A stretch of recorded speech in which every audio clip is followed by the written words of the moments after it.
혹시 이런 적 있으신가요?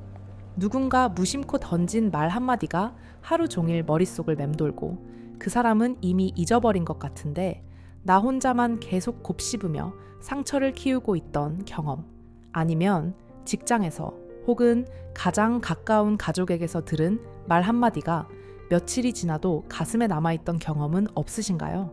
정작 그 말을 한 사람은 아무것도 기억하지 못하는 것 같아 더욱 허탈했던 그 감각 말입니다. 오늘 이 영상을 끝까지 보신다면 그 차이가 어디서 오는지, 그리고 내 마음의 그릇이 어떻게 넓어질 수 있는지 함께 살펴보겠습니다. 살다 보면 유난히 마음이 편안해 보이고 곁에만 있어도 든든함이 느껴지는 사람들이 있습니다. 반면 아주 작은 일에도 쉽게 휘청이고 주변 사람들의 감정까지 함께 요동치게 만드는 사람들도 있지요. 우리는 흔히 이런 차이를 두고 그릇의 크기라고 말합니다.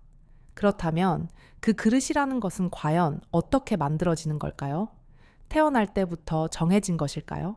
아니면 살아가면서 우리가 스스로 키워나갈 수 있는 영역일까요? 오늘은 그 깊은 내면의 공간, 즉 내 마음의 그릇을 넓히는 방법에 대해 함께 이야기를 나누어 보겠습니다. 정신분석학자 윌프레드 비오는 인간의 마음에는 감정을 담아내는 그릇, 즉 컨테이너가 있다고 말했습니다. 아이가 불안해하며 울 때 어머니가 그 불안을 대신 받아내고 정제해서 다시 돌려주는 과정을 비오는 담아내기라고 불렀습니다. 그 과정은 이렇습니다. 아이는 혼자서는 처리할 수 없는, 아직 가공되지 않은 거친 감정을 어머니에게 그대로 전달합니다. 그러면 어머니는 그것을 소화해서 아이가 감당할 수 있는 형태로 되돌려줍니다. 이 반복적인 경험을 통해 아이는 서서히 내면에 자신만의 그릇을 만들어가게 됩니다. 어른이 된다는 것은 바로 이 담아내기 기능을 스스로 해낼 수 있게 된다는 뜻입니다. 그릇이 큰 사람은 단순히 화를 참는 사람이 아닙니다. 자신의 요동치는 감정을 내면의 커다란 그릇 안에 담아 충분히 소화시킨 뒤 그것을 성숙한 반응으로 바꾸어 내놓는 사람입니다. 어느 회사에서 팀장으로 일하던 한 분이 있었습니다. 이분은 완벽주의 성향이 강해서 부하 직원이 작은 실수라도 하면 그걸 견디지 못했습니다. 실수는 누구나 할 수 있는 일인데도 그분에게는 마치 자신의 성과를 무너뜨리는 공격처럼 느껴졌던 겁니다.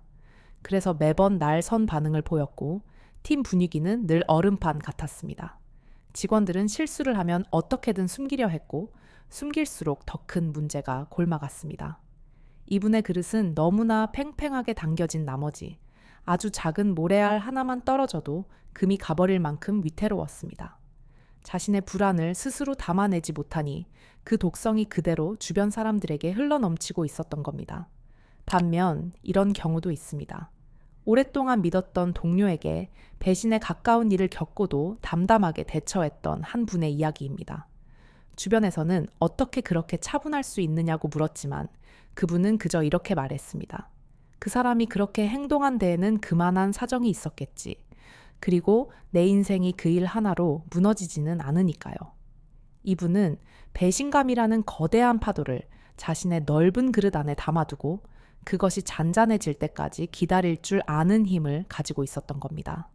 감정에 휘둘리는 것이 아니라 감정을 관찰하는 위치에 서 있었던 것이죠. 두 사례가 우리에게 말해주는 것은 하나입니다. 그릇의 크기는 감정의 유무가 아니라 그 감정을 얼마나 깊이 담아낼 수 있느냐에서 결정된다는 것입니다. 그렇다면 우리는 어떻게 해야 할까요? 우선 한 가지 오해부터 바로잡을 필요가 있습니다. 우리는 보통 상황이 좋아져야 마음이 편안해질 거라고 믿습니다.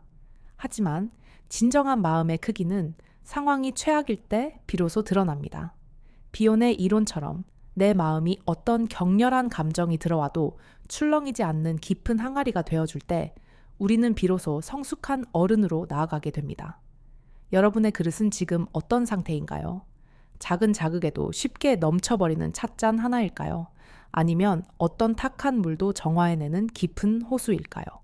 어느 쪽이든 그릇은 반드시 더 넓어질 수 있습니다. 그런데 심리학은 여기서 중요한 질문을 하나 던집니다. 그릇이 작다는 것이 과연 감정 조절만의 문제일까요? 그렇지 않습니다. 그 원인은 우리가 세상을 얼마나 다양한 눈으로 바라볼 수 있느냐에 달려 있습니다. 하버드 교육대학원에서 성인 발달을 연구한 로버트 캐거는 인간의 정신적 성장이 단계적으로 이루어진다고 설명했습니다. 그릇이 작은 상태는 보통 내 관점과 욕구에만 매몰된 상태를 의미합니다. 나를 중심으로 세상을 해석하고 나와 다른 것은 위협으로 느끼는 단계입니다. 하지만 성숙한 단계로 나아갈수록 우리는 나와 타인의 관점을 동시에 바라볼 수 있게 되고 모순되는 상황 속에서도 흔들리지 않는 중심을 갖게 됩니다. 한 집안의 가장이었던 분의 사례를 들어보겠습니다. 자녀가 본인이 원하는 진로가 아닌 전혀 다른 길을 가겠다고 선언했을 때 이 아버지는 큰 충격에 빠졌습니다. 처음에는 자신의 권위에 대한 도전으로 받아들이고 불같이 화를 냈죠. 내 인생을 다 바쳐 뒷바라지했는데 어떻게 이럴 수 있느냐는 배신감이 앞선 겁니다. 이것은 내 생각이라는 좁은 틀 안에 자녀를 가두려는 그릇이 좁아진 상태의 전형적인 모습입니다. 하지만 이분은 성찰을 통해 조금씩 변화하기 시작했습니다. 자녀의 선택을 나에 대한 거부가 아니라 한 독립된 인격체의 간절한 소망으로 바라보기 시작한 겁니다. 내 생각과 아이의 생각이 다를 수 있다는 사실을 인정하고 그 차이를 견뎌내는 힘을 기르기 시작한 거죠. 결국 아버지가 마음의 공간을 넓혀 아이의 다름을 수용하자 깨질 것 같던 아버지와 아들의 관계는 이전보다 훨씬 깊은 신뢰로 채워졌습니다. 갈등을 없애려 노력한 게 아니라 갈등을 담을 수 있는 마음의 크기를 키운 결과였습니다. 그릇이 큰 사람은 결코 흑백 논리에 빠지지 않습니다. 이건 맞고 저건 틀리다. 저 사람은 나쁜 사람이고 나는 피해자다. 이런 단순한 이분법이야말로 마음의 그릇을 가장 좁게 만드는 함정입니다. 반면 세상에는 그럴 수도 있는 일들이 참 많다는 것을 이해하고 나와 다른 타인의 불완전함을 있는 그대로 수용할 때 우리의 내면은 무한히 확장됩니다. 나를 괴롭히는 그 사람 역시 어쩌면 자신의 상처 속에서 허덕이는 가여운 영혼일 수 있다는 것을 깨닫는 순간 내 마음의 그릇은 이미 그 사람을 품고도 남을 만큼 커져 있게 됩니다. 지금 혹시 누군가를 도저히 용서할 수 없거나 도저히 이해되지 않는 상황 때문에 괴로워하고 계신가요? 어쩌면 그 괴로움은 그 대상의 문제라기보다 그것을 담아내기에 내 마음의 공간이 조금 부족하다는 신호일지도 모릅니다. 내가 옳다는 고집을 조금만 내려놓고 그 빈자리에 타인의 사정을 채워 넣는 연습을 해보는 건 어떨까요? 그것이 바로 우리가 그토록 바라는 큰 사람이 되는 첫걸음일 것입니다. 그런데 그릇이 큰 사람에게는 또 하나의 놀라운 공통점이 있습니다. 그들은 단순히 넓게 참는 사람이 아니라 타인의 아픔이 자기 안에 온전히 들어올 수 있도록 문을 열어두는 사람이라는 점입니다. 자기 심리학의 창시자 하인즈 코어스는 이처럼 타인의 심리적 성장을 지탱해주는 존재를 자기 대상이라고 불렀습니다. 어린 시절 충분히 공감받은 아이가 스스로를 가치 있는 존재로 느끼듯 어른이 된 우리도 누군가에게 그런 따뜻한 거울이 되어줄 때 그 사람뿐 아니라 나 자신의 그릇도 함께 넓어진다는 것이 코어스의 핵심 통찰입니다. 한 부부의 이야기를 들려드리겠습니다. 아내는 평소 사소한 일에도 서운함을 잘 느끼고 감정 기복이 심한 편이었습니다. 남편은 그런 아내를 볼 때마다 그게 왜 화낼 일이야 라며 논리적으로 따지거나 아예 입을 닫아버리곤 했습니다. 남편은 스스로를 이성적이고 마음이 넓은 사람이라고 생각했지만 사실은 아내의 날 선 감정을 받아낼 만한 여유 공간이 없었던 겁니다. 아내의 감정을 자신의 평온을 해치는 침입자로 여겼으니까요. 겉으로는 이성적으로 보였지만 실은 감정을 담지 못하는 좁은 그릇이었던 겁니다. 그러던 어느 날 남편은 접근 방식을 완전히 바꾸었습니다. 아내가 화를 낼 때 그것을 고쳐야 할 문제로 보는 대신 아내가 지금 얼마나 이해받고 싶어 하는지를 먼저 살핀 겁니다.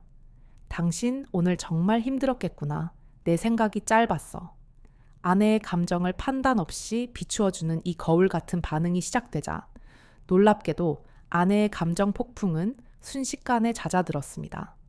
이 변화가 우리에게 말해주는 것이 있습니다. 그릇이 커진다는 것은 타인의 감정을 내 안으로 들여와 함께 머물러 줄 수 있는 힘이 생기는 것입니다. 아내를 바꾸려 하지 않고 아내가 안전하게 기댈 수 있는 공간이 된 것이죠. 그런데 여기서 한 가지 더 깊은 질문이 생깁니다. 그 공간은 어떻게 유지되는 걸까요? 그 답을 영국의 정신분석가 도널드 위니코색에서 찾을 수 있습니다. 위니콧은 좋은 보호자란 아이가 겪는 혼란과 불안을 대신 해결해 주는 사람이 아니라 아이가 스스로 그 감정을 소화할 수 있을 때까지 곁에서 묵묵히 버텨주는 사람이라고 말했습니다.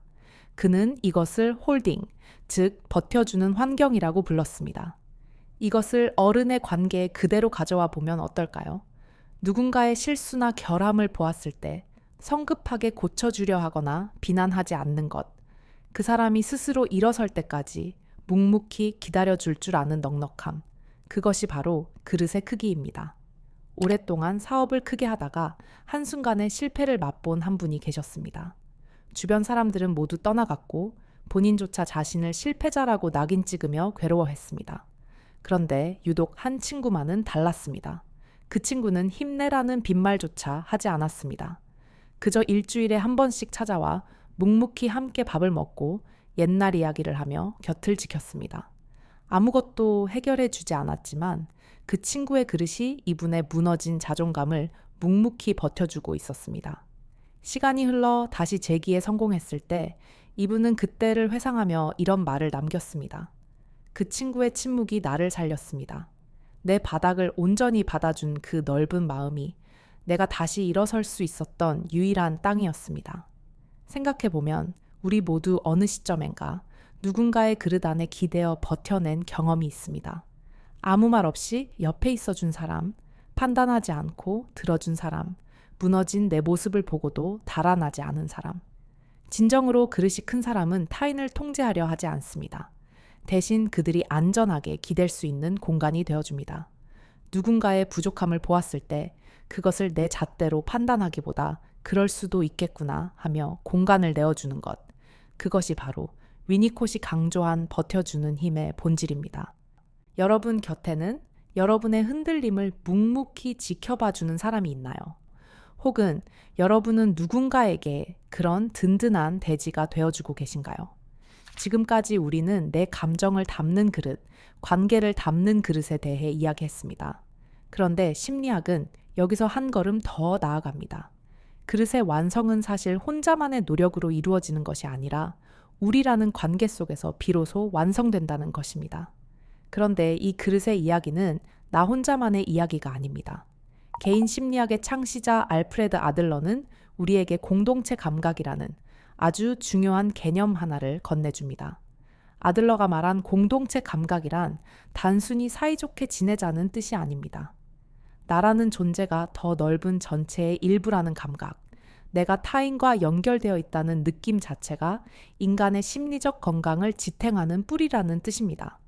나의 그릇을 나 혼자만의 이익이나 감정으로 채우는 게 아니라 타인과 사회를 향해 열어둘 때 비로소 그릇은 무한히 확장된다는 것이죠. 은퇴 후 갑작스러운 상실감에 빠져 있던 한 분이 계셨습니다. 수십 년간 쌓아온 경력이 더 이상 쓸모없게 느껴지자 마음의 그릇은 더 이상 줄어들 곳도 없을 만큼 작아진 상태였습니다. 자신이 세상에서 필요 없는 존재가 된 것 같다는 느낌, 그 공허함은 아무것도 채울 수 없을 것처럼 컸습니다. 그러다가 이분은 동네 청소년들을 위한 활동을 시작하게 되었습니다. 처음에는 그저 소일거리라 생각했지만 아이들의 고민을 듣고 자신의 경험을 나누며 이분은 놀라운 변화를 경험했습니다. 자신의 상처와 실패조차 누군가에게는 귀한 걸음이 될 수 있다는 사실을 깨달은 순간 오랫동안 닫혀있던 마음의 그릇이 활짝 열린 겁니다. 이제 이분의 그릇에는 개인의 안위가 아닌 누군가에게 도움이 되고 싶다는 애정과 책임감이 가득 차 있습니다. 오늘 이 이야기의 마지막이 가장 중요합니다. 결국 그릇을 키운다는 것은 나를 비워 타인을 담는 과정입니다. 타인에게 공헌하고 누군가와 연결되어 있다는 느낌. 아들러는 바로 이것이 인간의 심리적 건강을 지탱하는 가장 단단한 뿌리라고 말했습니다. 내 마음이 좁게 느껴질 때 오히려 시선을 밖으로 돌려 누군가에게 도움이 될 수 있는 일을 찾아보세요. 내가 줄 수 있는 작은 친절과 배려가 쌓여갈 때 어느새 여러분의 그릇은 세상을 품을 만큼 넉넉해져 있을 겁니다. 우리는 모두 각자만의 속도로 마음의 그릇을 빚어가는 도공들입니다. 때로는 시련이라는 불에 구워지고 때로는 상처라는 금이 가기도 하죠. 하지만 그 금이 간 사이로 빛이 들어오고 그 깨진 틈을 메워가며 우리는 이전보다 훨씬 견고하고 아름다운 작품을 완성해 갑니다. 완벽한 그릇이 되려 애쓰지 마세요. 오늘보다 아주 조금만 더 넓은 마음으로 자신과 타인을 바라볼 수 있다면 그것으로 이미 충분합니다. 그리고 그 조금의 변화가 당신 곁에 누군가에게는 평생 기억될 든든한 그릇이 되어줄 수도 있습니다. 이 영상이 당신의 하루에 작은 힘이 됐으면 좋겠습니다. 구독 버튼 하나로 나를 지키는 심리학을 당신의 일상에 더해보세요.